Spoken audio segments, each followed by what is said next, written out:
Everyone, welcome back to my YouTube channel. In this video we are going to study the velocity triangle and work done by the Francis turbine. Okay, so this is lecture 8 of fluid mechanics series and we have already covered these 7 lectures. You can go through the playlist, okay, to cover these lectures. Next we are going to cover the lecture 8. Okay, so this is our lecture 8, velocity triangle and work done by the Francis turbine. In the upcoming lectures we will consider the numerical part.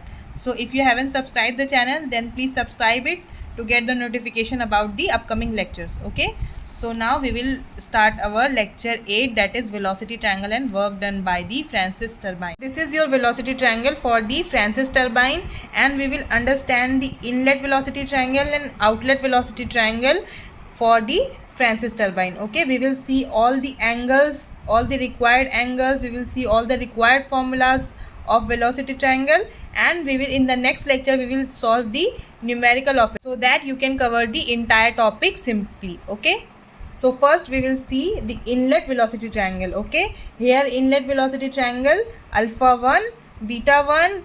First we will see what is v1, u1, vr1, vf1 and vw1.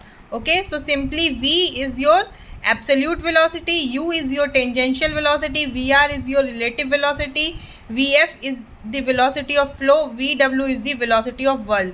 If it is 1, then at inlet, if it is 2, it is for outlet. Okay, so simply u1 is the tangential velocity at inlet, u2 is the tangential velocity at outlet. Okay, so similarly for the relative velocity and for the velocity of flow and for the velocity of whirl at inlet and outlet. Okay, so now we have understood what is v, u, vr, vf, vw.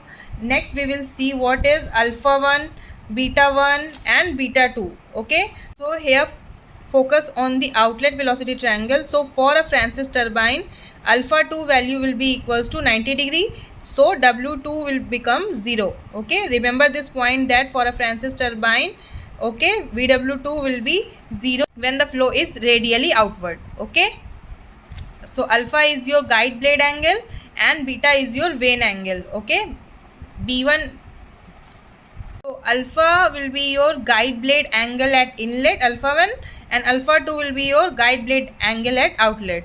Beta 1 will be your vane angle at inlet, beta 2 will be your vane angle at outlet. Okay, so now we will see all the important formulas that are used in the numerical part. Okay, so we will see all of them one by one. So first you can see the formula, that is velocity of jet at inlet. Okay, to find the velocity of jet at inlet, you will use the formula v1 is equals to cv into under root of 2gh. Okay, so this is the formula to find the velocity of jet at inlet. And next important formula is tangential velocity at inlet. Okay, so to find the tangential velocity at inlet, u1 is equals to pi d1n by 60. Okay, this is also important formulas. I have only written the important formulas that are used in the numerical part. Okay, we will only focus on the important formulas that are important for the numerical point of view. We will not go into the detail and unuseful formulas. Okay, so the third is whirl velocity at inlet. To find the whirl velocity, that is vw1 at inlet, the formula is vw1 is equals to v1 cos phi. Okay, so this formula is simply from the inlet velocity triangle. How you can find this formula? You can simply find this formula by the cos alpha 1. So this is your cos alpha 1.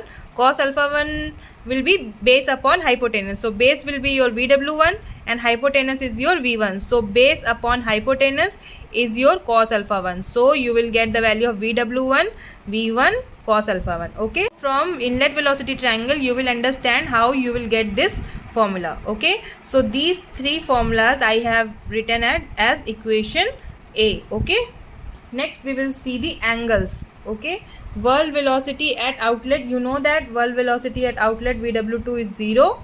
Okay, for the radially outward flow, and in that case alpha 2 will be equals to 90. Okay, we have already seen it here. Okay, so next is your guide blade angle at inlet. Okay, so tan alpha 1 will be equals to, okay, perpendicular, that is vf1 upon base.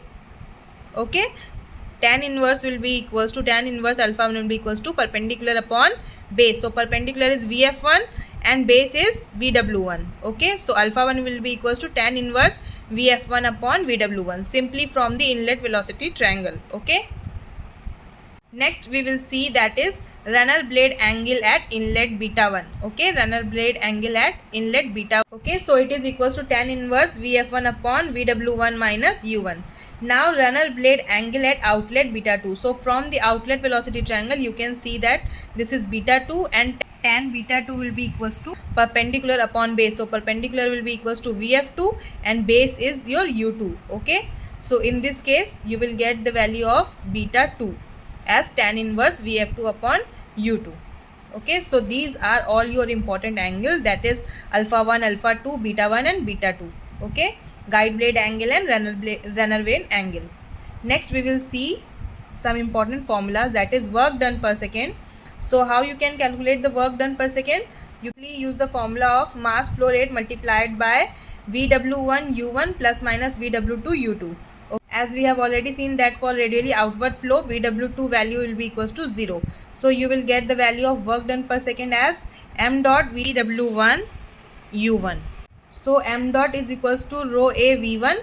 So work done per second can also be written as rho a V1, VW1 and U1. Okay, so this is your equation 1. Next we will see work done per second per unit weight.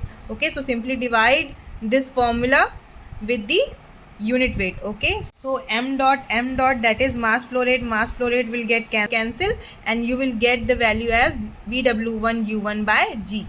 Okay, so these are all the important formulas that you have to know to solve the numerical part. In the next video we will see the numerical of velocity triangle, and till then if you haven't covered the series then you can go through the playlist.